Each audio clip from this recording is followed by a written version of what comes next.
Gigantesco na colina. Cantarelli, por mais que tenha perdido muitos jogadores que atuam pelas pontas, o Vasco segue com algumas boas opções no ataque para esta temporada. Os jogadores de ataque que viajaram para a Punta del Este, temos o Verratti e o Ryan, que são jogadores mais de referência, além do Rossi, do David, recém-contratado, do Eric Marcos e do Serginho. E ainda tem o Marlon Gomes, que está servindo a seleção brasileira no pré-olímpico na Venezuela. Mas, depois das saídas do Gabriel Peck, do Figueiredo, do Orediano, que não vai permanecer, além do Alex Teixeira e do Sebastião Rodrigues, o Vasco vai precisar repor pelo menos um ou dois jogadores para esse setor. A diretoria segue no mercado em sigilo em busca desses jogadores para reforçar o time visando a temporada 2024. Enquanto isso, os jogadores seguem em Punta del Este. Hoje, em atividade que aconteceu agora pela manhã, os jogadores realizaram um treinamento nas areias da praia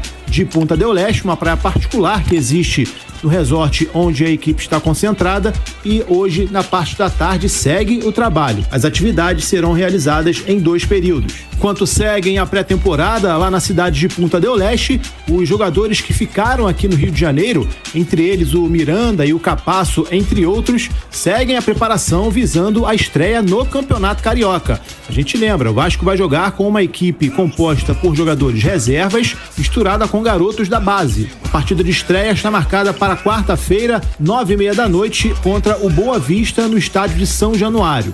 Detalhe, Encanto, essa partida correu o risco de não ser realizada em São Januário. Isso porque o Corpo de Bombeiros do Estado do Rio recebeu uma denúncia anônima alertando sobre o risco de queda de parte da marquise situada no trecho da arquibancada curva, aquela parte da arquibancada situada atrás do gol, à direita das cabines de imprensa. Por conta dessa denúncia, os bombeiros estiveram em São Januário no último dia 3 e interditaram parcialmente essa parte da arquibancada. Ao longo desta semana, o Vasco conseguiu realizar os reparos necessários e apresentou ao Corpo de Bombeiros um parecer técnico atestando a segurança do público no setor.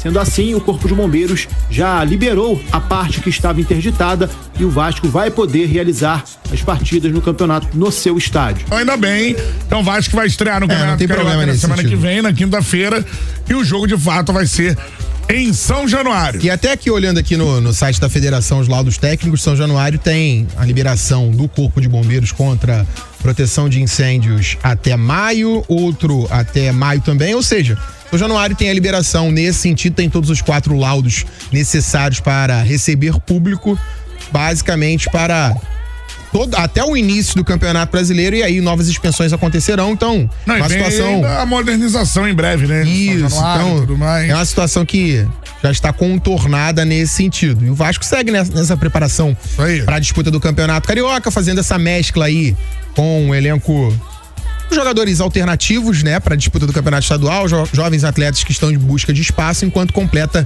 essa pré-temporada fora do país, e como disse o Brandão aí, procurando um jogador pelo lado do campo para servir de opção para as ausências, né, as saídas de Gabriel Peck e Luca Orediano, Lango. Azevedo, uma informação que foi divulgada pelo nosso amigo jornalista Fabrício Romano dá conta de que um clube inglês da Premier League teria oferecido 12 milhões de euros, cerca de 64 milhões de reais, para contar com a jovem promessa da base do Vasco, Marlon Gomes. O jogador está servindo a seleção brasileira sub-23, que vai disputar o pré-olímpico na Venezuela entre janeiro e fevereiro. O meio-atacante de 20 anos tem a multa rescisória estipulada em 16 milhões de euros, na casa dos 85 milhões de reais, bem próximo do que o clube inglês está oferecendo. O Vasco detém 85% dos direitos econômicos do jogador, e os outros 15% pertencem ao Nova Iguaçu.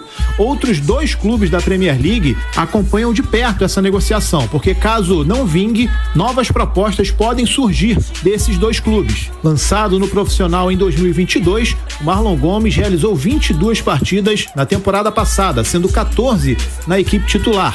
Ele cresceu e ganhou mais espaço desde que o técnico Ramon Dias assumiu o comando do time. Inclusive, ele terminou o Campeonato Brasileiro sendo titular na última partida contra o Red Bull Bragantino em São Januário. Agora, se de fato for confirmada essa negociação, vai ser mais um jogador de ataque que o Vasco vai perder nessa temporada.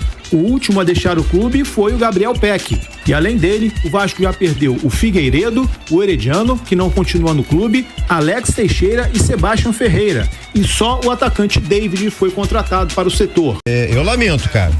Lamento. O Marlon é um jogador extremamente inteligente, habilidoso. Eu acho que seria muito útil ao Vasco. Não é à toa, né, que tá na seleção de base. Eu acho que é uma perda, né, Léo? Eu acredito também, Azevedo. Eu também acredito, que é uma perda pro Vasco da Gama, o jogador polivalente, que ele consegue fazer essa função de segundo homem de setor de meio de campo, sendo aquele meia box to box, também pode jogar por um dos corredores. Não à toa o Brandão classificou ele como um jogador ofensivo, por conta desse vigor que ele tem, a capacidade física para chegar no ataque. Não teve tanto espaço assim nessa reta final de disputa do Campeonato Brasileiro. A gente relembra, para esse setor de meio de campo, o Vasco tem o Medel, mas que já foi colocado na zaga e que, de fato, agora prefere jogar no miolo defensivo. E aí a gente analisa o setor de meio de campo do Vasco, né? O Matheus Carvalho, Cauã Barros, Zé Gabriel, como jogadores que brigam ou podem brigar por essa posição. E aí, mais jogadores ofensivos, como o Paulinho, o Payet, o Jair também entra nessa outra categoria. Então, acho que o Marlon Gomes, ele não compete, ele tem capacidades próximas que alguns jogadores como esse. É uma peça formada na casa e tem essa ligação também com o Vasco. Jogador de nível de seleção tem uma multa baixa até pro potencial que ele apresenta, né, Azevedo? 16 milhões de euros é algo extremamente barato, principalmente pensando em equipes de Premier League. E ele já tem também esse histórico de seleção brasileira que pode facilitar também ele conseguir um visto de trabalho, já que essa é uma exigência, né? Ser um jogador de elite para entrar ali dentro da categoria da Premier League. Então a gente aguarda aí as movimentações, aguarda também a atualização do Brandão sobre a situação do Marlon Gomes, mas para mim será uma ausência que fará falta, uma possível ausência que pode fazer falta pro Vasco da Gama. Lógico que passa também pela avaliação do Ramon Dias, mas é um jogador que tem um potencial gigante de crescimento e que surgiu e conseguiu corresponder em um momento extremamente complicado do Vasco, né? Oscilou, o que é natural para um jogador da idade, mas ele conseguiu corresponder e sendo um dos destaques do Vasco da Gama, justamente num período muito complicado, difícil do Vasco nas temporadas passadas. O Hugo Léo tá com a gente aqui. Azevedo, tem torcedores do Vasco reclamando sobre a demora das contratações do Matos. Acho que eles preferem a rapidez do Brax. Temos que confiar no processo, diz ele aqui. Sim, tem que confiar no processo. Ele já disse que o Vasco da Gama agora tem essas situações alinhadas com o departamento financeiro, o departamento de scouting, a comissão técnica, a diretoria, as duas diretorias, né? Então, é tudo trabalhado em conjunto. E são jogadores que o Vasco trabalha para ter uma evolução e ter lucro e também retorno técnico de médio a longo prazo. Então a gente confia porque agora é um profissional um pouquinho mais gabaritado à frente desse projeto do Vasco da Gama, com um currículo que comprova esse gabarito que ele tem dentro do futebol brasileiro. Então é confiar no profissional que tem qualidade e tem um histórico de trabalhos de sucesso em análise de mercado. Muitas vezes você não precisa trazer um medalhão para conseguir ter êxito dentro de campo.